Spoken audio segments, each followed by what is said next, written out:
Second outstanding quality आती है diversification. ये स्टोरी है एक ऐसे इंसान की जो बिहार से निकलकर मुंबई आए और स्क्रैप यानी कबाड़ी वाले का काम किया। आज उनकी नेट वर्थ 16,000 करोड़ रुपए है। उनकी कंपनी इंडिया की लार्जेस्ट माइनिंग कंपनी है और उन्हें मेटल किंग के नाम से जाना जाता है। मैं बात कर रहा हूँ वेदांता रिसोर्सेज के फाउंडर और चेयरमैन अनिल अग्रवाल जी की। बचपन में पढ़ाई में मन ना लगने के कारण 15 साल की उम्र में ही इन्होंने स्कूल छोड़ दिया और अपने फादर के बिजनेस में लग गए। ये हमेशा से ही एक ड्रीमर थे और इनका ड्रीम था कि खुद का कुछ करना है, खुद का बिजनेस करना है, और इसीलिए ये मुंबई शिफ्ट हो गए। मुंबई आने पर ना उनके पास पैसे थे और ना ही वहाँ पर किसी को ये जानते थे। ये जिनके साथ काम करते थे वो एक कबाड़ी वाला था और उसने कहा कि देख, मेरे पास एक रूम है जिसमें 7 बेड लगे हैं, एक में आके तू भी सो सकता है। वहीं पर उन्होंने स्क्रैप डीलिंग का काम स्टार्ट कर दिया, जहाँ पर वो केबल कंपनी से कबाड़ लेते और उसे फैक्ट्रीज को बेच देते। स्क्रैप की डीलिंग करते करते 1976 में उन्हें शमशेर स्टर्लिंग केबल कंपनी, जहाँ से वो स्क्रैप लिया करते थे, उसे खरीदने का मौका दिखा, क्योंकि वो कंपनी बैंकरप्ट हो चुकी थी। उस वक्त उन्हें सोचा कि ये कंपनी तो मुझे खरीदनी है और उन्होंने 66 लाख का लोन लिया, जो कि आज की कैलकुलेशन के अकॉर्डिंग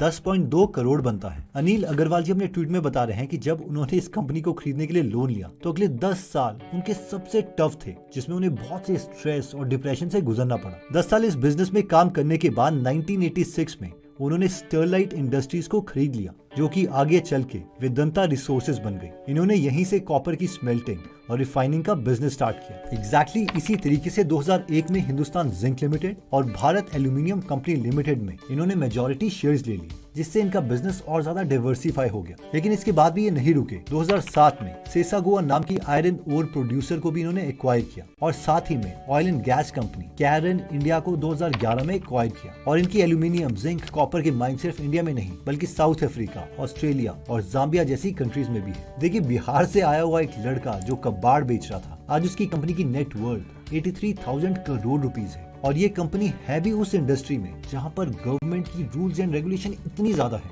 कि अगर छोटा सा भी बिजनेस खोलो तो ऐसा लगता है कि गवर्नमेंट पीछे पड़ी है इसको बंद करवाने के लिए। लेकिन फिर भी आज इसी इंडस्ट्री में अनिल अग्रवाल जी को मेटल किंग के नाम से जाना जाता है। इन शॉर्ट, इस पॉइंट से हमारी लर्निंग ये है कि मारवाड़ीज कभी भी अपने एक बिजनेस पर डिपेंडेंट नहीं रहते, बल्कि हमेशा एक्सपैंड करते रहते हैं, हमेशा ग्रोथ के बारे में सोचते हैं कि न्यू इनकम स्ट्रीम कैसे क्रिएट की जाए। मारवाड़ीज की तीसरी सबसे बड़ी क्वालिटी है ब्रेकिंग ऑल द बैरियर्स।